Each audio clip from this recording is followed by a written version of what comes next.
Hello दोस्तों, नमस्कार। एक बार फिर से आप सभी लोगों का स्वागत है यूट्यूबर बाबू के यूट्यूब चैनल पर। दोस्तों, यहाँ पर जो पंचायत सहायक की भर्ती का नोटिफिकेशन है वो जारी कर दिया गया है। देखिए दोस्तों, मैंने आपसे बोला था कि जो पिछला नोटिफिकेशन था वो केवल भर्ती बोर्ड के लिए था और ये जो नोटिफिकेशन है वो अभ्यर्थियों के लिए जारी किया गया है। तो इसमें सब कुछ क्लियर कर दिया गया है, फॉर्म का प्रारूप भी दिखाया गया है, कैसे आप लोग भरेंगे और क्या-क्या लगाना है, इसमें सब कुछ पूरा डिटेल में दिया गया है। तो पूरा वीडियो ज़रूर देखिएगा क्योंकि हम जानकारी पूरा देने वाले हैं। और दोस्तों, ऐसे ही न्यूज़ के लिए हमारे चैनल यूट्यूबर बाबू को सब्सक्राइब कर लीजिए, बेल आइकन को प्रेस कर लीजिएगा। वीडियो अगर पसंद आता है तो लाइक करके शेयर अपने दोस्तों के साथ ज़रूर कीजिएगा। तो चलिए वीडियो को शुरू कर लेते हैं। देखिए, यहाँ पर लिखा गया है प्रेषक मनोज कुमार सिंह, अपर मुख्य सचिव उत्तर प्रदेश शासन। सेवा में समस्त जिलाधिकारी उत्तर प्रदेश, यानी कि सभी डीएम को निर्देश दिया गया है ये नोटिफिकेशन जारी करने के बाद। और दूसरा जो लिखा गया है समस्त जिला पंचायत राज अधिकारी उत्तर प्रदेश, यानी कि जितने भी जिला पंचायत राज अधिकारी हैं उनको भी ये नोटिस भेजा गया है, नोटिफिकेशन भेजा गया है। यहाँ पर लिखा गया है पंचायती राज अनुभाग 3 दिनांक 25 जुलाई 2021, यानी कि ये जो बनाया गया है नोटिफिकेशन ये 25 जुलाई 2021 को बनाया गया है और कल जो है इसको जारी कर दिया गया है। अब दोस्तों, यहाँ पर लिखा गया है विषय ग्राम पंचायतों में ग्राम सचिवालय की स्थापना विषय की। यहाँ पर तो जो आप लोगों को मेन देखना है, मतलब जो मेन मुद्दा है मैं उसी को आप लोगों को बताऊंगा, न कि कोई फालतू की चीज़ें। तो यहाँ पर आप लोग जानते हैं कि टोटल पोस्ट जो है वो 58,189 पोस्ट हैं। और यहाँ पर दोस्तों आप लोग जब नीचे जाएंगे स्क्रॉल करते हुए तो यहाँ पर आप लोग देखेंगे कि सभी चीज़ों के बारे में पूरा डिटेल में बताया गया है। देखिए दोस्तों, शुरू होता है यहाँ से 9वें नंबर से। लिखा गया है पंचायत सहायक अकाउंटेंट कम डाटा एंट्री ऑपरेटर का चयन की आवश्यकता। और यहाँ पर नीचे जब आप लोग स्क्रॉल करते हुए जाएंगे तो सब डिटेल में दिया गया है। और इसमें मैं आप लोगों को यह भी बताऊंगा कि जो अकाउंटेंट कम डाटा एंट्री ऑपरेटर के पद, यानी कि कंप्यूटर ऑपरेटर के जो पद हैं उनमें कंप्यूटर ज्ञान लगेंगे कि नहीं लगेंगे, ये भी मैं इस वीडियो में बताने वाला हूँ। तो देखिए, यहाँ पर लिखा गया है ग्राम पंचायत कार्यालय को पूर्व में संचालित करने के जो प्रयास किए गए हैं वे पूर्ण सफलता के साथ लागू नहीं हो पाए, क्योंकि प्रदेश की 58,000 से अधिक ग्राम पंचायतों में लगभग 11,008 पंचायत सचिव कार्यरत हैं। अतः प्रत्येक ग्राम पंचायत में प्रतिदिन इनकी उपस्थिति संभव नहीं है। ग्राम सचिवालय के सफल क्रियान्वयन के लिए यह आवश्यक है कि प्रत्येक ग्राम पंचायत में एक कर्मी कार्यालय के दिन प्रतिदिन संचालन के लिए तैनात हो। इस क्रम में पंचायत सहायक अकाउंटेंट कम डाटा एंट्री ऑपरेटर की तैनाती आवश्यक है, यानी कि इन पदों की तैनाती जो है आवश्यक है। अब नीचे आप लोग देख सकते हैं कि चयन प्रक्रिया, जो चयन प्रक्रिया अभी मैं आप लोगों को लास्ट में फार्म का प्रारूप दिखाऊंगा और आप लोग जो है फार्म प्राप्त कर सकते हैं कहाँ से, ये भी बताऊंगा और कैसे आप लोग भर सकते हैं ये भी बताऊंगा। तो पूरा वीडियो जरूर देखिएगा। यहाँ 10वां पे लिखा गया पंचायत सहायक अकाउंटेंट कम डाटा एंट्री ऑपरेटर के चयन की प्रक्रिया, कैसे चयन होगा ये आप लोग देख लीजिए। लिखा गया है पंचायत सहायक अकाउंटेंट कम डाटा एंट्री ऑपरेटर की नियुक्ति के लिए आवेदन पत्र आमंत्रित करने की सूचना ग्राम पंचायत के प्रधान द्वारा जारी की जाएगी। अब देखिए, जो सूचना है वो ग्राम पंचायत के जो प्रधान होते हैं, यानी कि गांव के प्रधान होते हैं, उनके द्वारा जारी की जाएगी। सूचना ग्राम पंचायत कार्यालय के सूचना पटल पर प्रकाशित की जाएगी तथा सूचना के प्रसारण हेतु डुग्गी पिटवाकर मुनादी भी ग्राम पंचायत में कराई जाएगी। अब देखिए दोस्तों, यहाँ पर कुछ लोग ऐसे भी हैं जिनको जो है सीधे वरीयता दी जाएगी, यानी कि सीधे ही उनका चयन किया जाएगा उस गाँव के द्वारा। तो यहाँ पर कौन लोग हैं वो लोग, ये भी मैं इस वीडियो में बताने वाला हूँ, तो पूरा वीडियो जरूर देखिएगा। देखिए कौन लोग हैं वो ये भी मैं बताने वाला हूँ। अब यहाँ आगे लिखा गया है सूचना के प्रकाशन की तिथि 15 दिन तक आवेदन पत्र ग्राम पंचायत अथवा संबंधित विकास खंड कार्यालय अथवा जिला पंचायत राज अधिकारी कार्यालय में जमा किए जा सकेंगे। जिला पंचायत राज अधिकारी कार्यालय अथवा विकास खंड कार्यालय में संकलित आवेदन पत्र प्राप्त करने की अंतिम तिथि 7 दिन के अंदर संबंधित ग्राम पंचायत को उपलब्ध कराए जाएंगे। यहाँ पर डेट भी बदल दिया गया है। जो नोटिफिकेशन जो बोर्ड द्वारा जारी किया गया था बोर्ड के लिए, उसमें जो डेट दिया गया था उसको भी बदल कर जो है बदलाव किया गया है। तो वो डेट क्या बदला गया ये भी मैं इस वीडियो में बताऊंगा। देखिए यहाँ पर, अब देखिए यहाँ से शुरू होता है कैसे आवेदन करेंगे। आवेदन पत्र सादे कागज पर शैक्षिक का रहता है, यानी कि जो सादा एक कागज रहता है उसको लेंगे आप लोग, उस पर जो है शैक्षिक का रहता है, आयु एवं जाति संबंधी प्रमाण पत्र के साथ प्रस्तुत किए जाएंगे। अब देखिए आयु एवं जाति संबंधी प्रमाण पत्र के साथ प्रस्तुत किए जाएंगे। उस सादे कागज पे शैक्षिक योग्यता आप लोग लिखेंगे और उसके साथ साथ जो है उसकी फोटोकॉपी भी लगाएंगे, यानी कि 10वीं और 12वीं की। अब यहाँ पर लिखा गया उसमें आयु और जाति की भी प्रमाण पत्र लगाना पड़ेगा। अब यहाँ लिखा गया समस्त आवेदन पत्र ग्राम पंचायत की प्रशासनिक समिति के समक्ष विचारार्थ प्रस्तुत किए जाएंगे, यानी कि विचार करने के लिए प्रस्तुत किए जाएंगे फार्म भरने के बाद। उसके बाद ये सब चीज़ें तो मैं बता चुका हूँ कि कैसे जो है हाई स्कूल तथा इंटरमीडिएट, ये देखिए हाई स्कूल और इंटरमीडिएट ही रहेंगे, यानी कि इसमें कंप्यूटर ज्ञान जरूरी नहीं है, कोई भी फार्म भर सकते हैं जो हाई स्कूल पास हो और इंटरमीडिएट पास हो। तो इन लोगों का जो है नंबर का जो प्राप्तांकों का जो प्रतिशत रहता है उनके औसत अंकों, यानी कि दोनों को जोड़ दिया जाएगा। हाई स्कूल और इंटरमीडिएट के नंबरों को प्राप्तांक जो रहते हैं उनके प्रतिशत को जोड़ दिया जाएगा और 2 से भाग दे दिया जाएगा। उसके बाद जितना आएगा उसी के अनुसार नंबर 1, नंबर 2, नंबर 3 इसी के अनुसार रहते हुए नंबर 1 को जो है चयनित किया जाएगा। यहाँ पर लिखा भी गया है तथा सूची में सबसे अधिक अंक प्राप्त करने वाले अभ्यर्थी का नाम पहले प्रक्रम पर और उससे कम अंक अभ्यर्थियों को अवरोही क्रम में सूचीबद्ध किया जाएगा। प्रशासनिक समिति सूची में सबसे अधिक अंक प्राप्त करने वाले अभ्यर्थी का चयन करेगी तथा ग्राम पंचायत से उनका अनुमोदन प्राप्त करेगी। यदि सर्वाधिक अंक प्राप्त करने वाला उम्मीदवार इच्छुक नहीं है तो योग्यता क्रम में अगले उम्मीदवार का चयन किया जाएगा। अब दोस्तों यहाँ पर जो पूर्ण करने के बाद जो फार्म को जो पूर्ण करने के बाद जो चयन प्रक्रिया की जाएगी, ये सब चीज़ें मैं बता चुका हूँ आप लोगों को वीडियो में, ये सब वही लिखी गई हैं।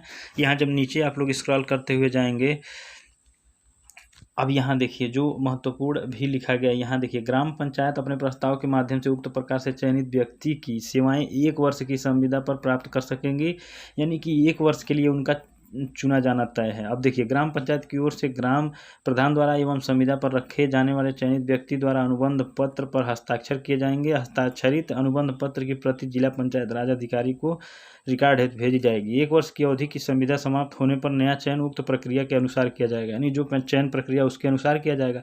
साथ ही 1 वर्ष तक कार्य करने वाले पंचायत कर्मी की सेवाएं संतोषजनक अगर पाई जाती हैं तो ग्राम सभा की खुली बैठक में विचार करके पारित प्रस्ताव के आधार पर पुनः उसकी संविदा वर्षानुवर्ष नवीनीकरण अधिकतम यानी कि 2 वर्ष के लिए लिया जा सकेगा, यानी कि 2 वर्ष तक वो कर सकते हैं अगर संतोषजनक उनका काम रहा तो। पंचायत सहायक अकाउंटेंट कम डाटा एंट्री ऑपरेटर के आवेदन पत्र का प्रारूप संलग्न 2 पर है, अभी मैं आप लोगों को दिखाता हूं। और पंचायत सहायक अकाउंटेंट का डाटा एंट्री ऑपरेटर व ग्राम पंचायत के मध्य किए जाने वाले अनुबंध पत्र का प्रारूप संलग्न 3 पर है, यानी कि संलग्न 2 पर जो है फार्म है और संलग्न 3 पर जो है अनुबंध पत्र है। और यहाँ पर पंचायत सहायक कम डाटा एंट्री ऑपरेटर के चयन की समय सारणी, यानी कि जो डेट वगैरह बदले गए हैं वो संलग्न 4 पर है, ये भी मैं अभी आप लोगों को दिखाता हूँ। और अर्हताएँ जो है पंचायत सहायक अकाउंटेंट कम डाटा एंट्री ऑपरेटर हेतु अर्हताएँ यहाँ देख लीजिए। पंचायत सहायक अकाउंटेंट कम डाटा एंट्री ऑपरेटर की न्यूनतम शैक्षिक योग्यता उत्तर प्रदेश माध्यमिक शिक्षा परिषद द्वारा संचालित इंटरमीडिएट परीक्षा उत्तीर्ण या राज्य सरकार द्वारा इसके समकक्ष मान्यता प्राप्त कोई अन्य अर्हता होगी, यानी कि इसमें कंप्यूटर नहीं मांगा गया है। आप लोग निश्चिंत रहिए, केवल 10th और हाई स्कूल पास ये सब भर सकते हैं। उसके बाद दूसरा लिखा गया है पंचायत सहायक अकाउंटेंट कम डाटा एंट्री ऑपरेटर के लिए न्यूनतम आयु चयन वर्ष की 1 जुलाई को 18 वर्ष तथा अधिकतम आयु 40 वर्ष होगी। अब देखिए दोनों पदों के लिए जो है 18 से 40 वर्ष ही मांगी गई है और नियमानुसार छूट भी दी जाएगी। यहाँ लिखा गया है अनुसूचित जाति अनुसूचित जनजाति पिछड़ा वर्ग के लिए अधिकतम आयु सीमा में 5 वर्ष की छूट दी जाएगी। देखिए यहाँ पर जो पिछड़ा वर्ग अनुसूचित जाति और अनुसूचित जनजाति उनको 5 वर्ष की छूट दी जाएगी उम्र में। और यहाँ लिखा गया है पंचायत सहायक अकाउंटेंट कम डाटा एंट्री ऑपरेटर के लिए अभ्यर्थी उसी ग्राम पंचायत का निवासी होगा, यानी कि जहाँ से फार्म आप लोग भर रहे हैं वहाँ का निवासी आप लोगों को होना चाहिए। अब देखिए दोस्तों आरक्षण कैसे मिलेगा, यहाँ देख लीजिए। आरक्षण की व्यवस्था इस प्रकार होगी कि पंचायत राज अधिनियम में दी गई व्यवस्था के अनुसार जो पंचायतें जिस श्रेणी के लिए आरक्षित हैं, यानी कि उन पंचायतों में उसी आरक्षित श्रेणी के पंचायत सहायक का चयन किया जाएगा। अर्थात जिन पंचायतों के प्रधान पद अनुसूचित जाति के लिए आरक्षित है उनमें अनुसूचित जाति का, जिन पंचायतों के प्रधान पद अनुसूचित जनजाति के हैं वहाँ अनुसूचित जाति, तथा जिन पंचायतों के प्रधान पद अनुसूचित जनजाति महिला अनुसूचित जनजाति महिला पिछड़ी, यानी कि कहने का मतलब ये है कि जो आप लोगों का प्रधान का सीट आया था रिजर्व किया गया था, अगर मान लीजिए अनुसूचित जाति के लिए है तो अनुसूचित जाति के लिए ही पद है वो आपके गांव में जो आया है, यानी कि जो प्रधान पद का है वही जो है उस गांव में पंचायत सहायक और जो है डाटा एंट्री ऑपरेटर का पद रहेगा, यानी कि जो आरक्षण इसमें दिया गया है, तो वही लोग केवल उस गांव में फॉर्म भर सकते हैं जो प्रधान पद हैं। यानी कि ओबीसी हैं तो ओबीसी लोग केवल भर सकते हैं, एससी हैं तो एससी लोग, और एसटी हैं तो एसटी लोग, यानी कि महिला हैं तो महिला, पुरुष हैं तो पुरुष, मतलब ये है। अब देखिए दोस्तों, यहाँ पर आरक्षण आप लोगों को समझ में आ चुका होगा। अब यहाँ देखिए, जो मैंने बताया कि सीधे वरीयता दी जाएगी कोविड-19 से मृतक के वारिसान हेतु प्राविधान, यानी कि अगर कोई उस गांव में कोविड-19 से मरा है, यानी कि कोरोना वायरस से अगर कोई मरा है, तो उसके सीधे सीधे वरीयता दे दी जाएगी, उसी को रख लिया जाएगा। अब किसको रखा जाएगा, यहाँ देख लीजिए लिखा गया है, अगर कोई मृत व्यक्ति है यानी कोरोना 19 से, तो पत्नी या पति, फिर पुत्र, अविवाहित पुत्री, विधवा पुत्री, विधवा माता, अविवाहित भाई, अविवाहित बहन को जो है, अगर वह उस ग्राम पंचायत के आरक्षण श्रेणी को पूरा करते हैं, यानी कि अगर मान लीजिए प्रधान ओबीसी का है तो ओबीसी को अगर वो पूरा करते हैं, एससी का है तो एससी को वो पूरा करते हैं, और इंटरमीडिएट पास हैं, फिर हाई स्कूल भी पास, मतलब जो है कि हाई स्कूल पास रहेंगे तभी इंटरमीडिएट पास रहेंगे। देखिए, इंटरमीडिएट पास हैं अगर, तो उन्हें चयनित किया जाएगा, यानी कि सीधे सीधे चयनित कर लिया जाएगा, न कि उन लोगों को जो है कोई मेरिट वगैरह बनाया जाएगा। यहाँ यह स्पष्ट किया जाना है कि सामान्य श्रेणी की ग्राम पंचायतों में कोविड-19 की वजह से हुई मृत्यु का लाभ सामान्य श्रेणी के परिवार को ही दिया जाएगा। यदि एक ग्राम पंचायत में आरक्षण की श्रेणी पूर्ण करते हुए एक से अधिक कोविड-19 से मृतक के वारिसानों के आवेदन प्राप्त होते हैं, तो वहाँ हाई स्कूल व इंटरमीडिएट के प्राप्तांकों के प्रतिशत का औसत अधिक होंगे, उन्हें चयनित किया। यानी कि दोनों लोगों का, अगर 2 लोग हैं कोविड-19 मृत्यु के हकदार, तो यहाँ पर जो है दोनों लोगों के प्राप्तांकों के प्रतिशत के औसत को देखा जाएगा, उसके बाद जिसका ज़्यादा रहेगा उसी का जो है यहाँ पर चयन कर लिया जाएगा। अब चलिए आप लोगों को मानदेय के बारे में बता देते हैं। यहाँ देखिए, मानदेय जो है वो 6,000 रुपये प्रतिमाह भुगतान किया जाएगा। उक्त धनराशि का भुगतान ग्राम पंचायत द्वारा वित्त आयोग की धनराशि, ग्राम निधि तथा अन्य योजना अंतर्गत उपलब्ध प्रशासनिक पद हेतु अनुमन्य राशि से किया जाएगा, यानी जो प्रधान को मिलेंगे उसी में से दिया जाएगा 6,000 रुपये। मतलब जो है कि यहाँ पर आप लोग देख सकते हैं 2 माह के लिए जो है प्रशिक्षण भी दिया जाएगा जिनका चयन होगा। अब यहाँ आगे लिखा गया है, पंचायत राज अकाउंटेंट डाटा एंट्री ऑपरेटर के विरुद्ध कार्यवाही। तो ये आप लोग कोई भी अगर गलती वगैरह दिया जाता है, अगर 2/3 बहुमत के साथ उसकी संविदा को 1 माह की नोटिस अथवा उसके स्थान पर 1 माह का मानदेय देकर निरस्त कर सकते, यानी कि कोई गलती अगर करते हैं तो उनको जो है नोटिस देकर जो है निरस्त की जा सकती है, ये भी प्रावधान है। फिर उसके बाद जो है यहाँ पर आप लोग देख सकते हैं, नीचे जब आप लोग जाएंगे तो यहाँ देख लीजिए आप लोग, यहाँ देख लीजिए दोस्तों आप लोग कि यहाँ लिखा गया है पंचायत सहायक अकाउंटेंट कम डाटा एंट्री ऑपरेटर हेतु आवेदन, यानी कि ये फॉर्म का प्रारूप है। यहाँ देखिए, स्पष्ट फोटो चिपकाना है यहाँ पर, यहाँ पे। उसके बाद आवेदक का नाम यहाँ लिखना है, फिर उसके बाद पिता एवं माता का नाम, फिर जन्म तिथि हाई स्कूल के अंक पत्र के अनुसार यहाँ लिखना है, फिर आयु 1 जुलाई 2021 से जो है 18 वर्ष से लेकर 40 वर्ष के बीच या उतना होना चाहिए। उससे कम या उससे ज़्यादा होता है, यानी 18 से कम और 40 से ज़्यादा होता है तो वो लोग नहीं भर पाएंगे, लेकिन अगर आरक्षित श्रेणी के हैं तो वो लोग भर सकेंगे। फिर जेंडर महिला हैं या पुरुष हैं, फिर श्रेणी अनुसूचित जाति हैं या पिछड़ा या अनुसूचित जनजाति, यानी कि जो भी श्रेणी हैं यहाँ भरेंगे। फिर उसके बाद दोस्तों पत्र व्यवहार का पता आप लोगों को भरना है, यहाँ मोबाइल नंबर अच्छे से भरना है जो चालू हो और जो अच्छे तरीके से आप लोगों का फ़ोन नेटवर्क वगैरह रहता हो। फिर यहाँ पर शैक्षिक योग्यता आप लोगों को देनी होगी, यहाँ पर हाई स्कूल और इंटरमीडिएट के लिए। कोई अन्य है अगर आपके पास डिग्री तो वो भी आप लोग भर सकते हैं। तो ये प्रारूप है दोस्तों, और यहाँ संलग्न 3 अनुबंध का प्रारूप, यानी कि ये अनुबंध का प्रारूप है, इसे भी भरना अत्यंत आवश्यक है। फिर उसके बाद चलिए आप लोगों को हम डेट दिखा देते हैं, जो डेट में बदलाव किया गया है। अब देखिए यहाँ पर गवाह भी लगेंगे, फिर उसके बाद गवाह 1 का मतलब यहाँ पर पिता का नाम, निवासी तिथि, फिर जो अनुबंध मतलब लेना है उसमें ये सब लगेंगे। गवाह 2 यानी कि 1 और 2 गवाह भी लगेंगे। अब यहाँ नीचे आप लोग देख सकते हैं कि डेट के बारे में बताया गया। ग्राम सचिवालय में पंचायत सहायक अकाउंटेंट कम डाटा एंट्री ऑपरेटर के चयन की समय सारणी यहाँ दी गई है, देख लीजिए। ग्राम पंचायत द्वारा पंचायत सहायक अकाउंटेंट कम डाटा एंट्री ऑपरेटर के लिए आवेदन पत्र आमंत्रित करने की सूचना ग्राम पंचायत के सूचना पट एवं मुनादी द्वारा कराया जाना, यानी कि 30 जुलाई 2021 से लेकर 1 अगस्त 2021 तक।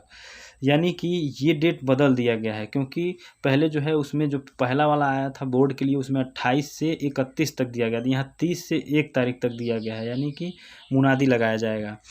फिर उसके बाद यहाँ पर जिला पंचायत राज अधिकारी कार्यालय, विकास खंड कार्यालय एवं ग्राम पंचायत कार्यालय में आवेदन पत्र जमा करने की अवधि जो है, यहाँ से आप लोग देख लीजिए क्या लिखा है। 2 अगस्त से लेकर 17 अगस्त तक आप लोग आवेदन पत्र जमा कर सकते हैं। यहाँ से आप लोग 30 से 1 तक आप लोग प्राप्त कर सकते हैं आवेदन, और इतने तारीख तक यानी कि जमा भी कर सकते हैं।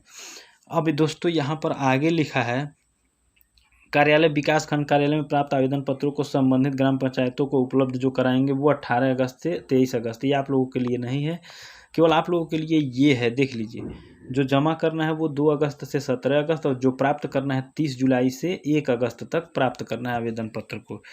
अब देखिए दोस्तों, यहाँ पर जो लिखा गया है श्रेष्ठता सूची का, यानी कि मेरिट लिस्ट जो तैयार की जाएगी वो 24 अगस्त से लेकर 31 अगस्त तक की जाएगी। अब यहाँ अध्यक्षता मतलब जिलाधिकारी की अध्यक्षता में जो गठित समिति द्वारा परीक्षण एवं संस्तुति दी जाएगी वो 1 सितंबर 2021 से 7 सितंबर 2021 तक दी जाएगी। और यहाँ पर ग्राम पंचायत द्वारा नियुक्ति पत्र निर्गत किया जाना, यानी कि जो नियुक्ति पत्र दिया जाएगा वो 8 सितंबर 2021 से 10 सितंबर 2021 तक दिया जाएगा। और यहाँ आप लोग देख सकते हैं सिग्नेचर है मनोज सिंह का, यहाँ पर आप लोग देख सकते हैं। तो ये दोस्तों आप लोग देख सकते हैं, ये सब डेट के बारे में बताया गया। अब दोस्तों यहाँ पर काफ़ी लोग ये पूछ रहे थे कि फार्म कहाँ मिलेगा, तो फार्म आप लोगों को जो है ग्राम प्रधान के पास मिल जाएगा। अगर वहाँ आप लोगों को नहीं मिलता है तो जो ग्राम पंचायत का ऑफिस है यानी कि कार्यालय है जो कि ब्लॉक में होता है, वहाँ से भी मिल जाएगा। अगर वहाँ नहीं मिलेगा तो जिला पंचायत अधिकारी का जो कार्यालय है वहाँ से मिलेगा। तो यहाँ पर उम्मीद करता हूँ आप लोग सारी जानकारी समझ चुके होंगे। चाहे फार्म कहाँ से लेना हो, कंप्यूटर ज्ञान लगेगा कि नहीं लगेगा, योग्यता क्या है ये भी आप लोग देख सकते हैं। और ये फार्म आप लोग देख सकते हैं, प्रारूप मैंने आप लोगों को दिखा दिया। सभी चीज़ों के बारे में पूरे डिटेल में जानकारी मैंने दे दिया है। आप लोगों को कैसा लगा यह वीडियो हमें कमेंट बॉक्स में ज़रूर बताइएगा। वीडियो पसंद आया हो तो लाइक कर दीजिएगा, शेयर कर दीजिएगा, चैनल को सब्सक्राइब कर लीजिएगा। मिलते हैं दोस्तों अगले वीडियो में, तब तक के लिए दोस्तों जय हिंद, वंदे मातरम।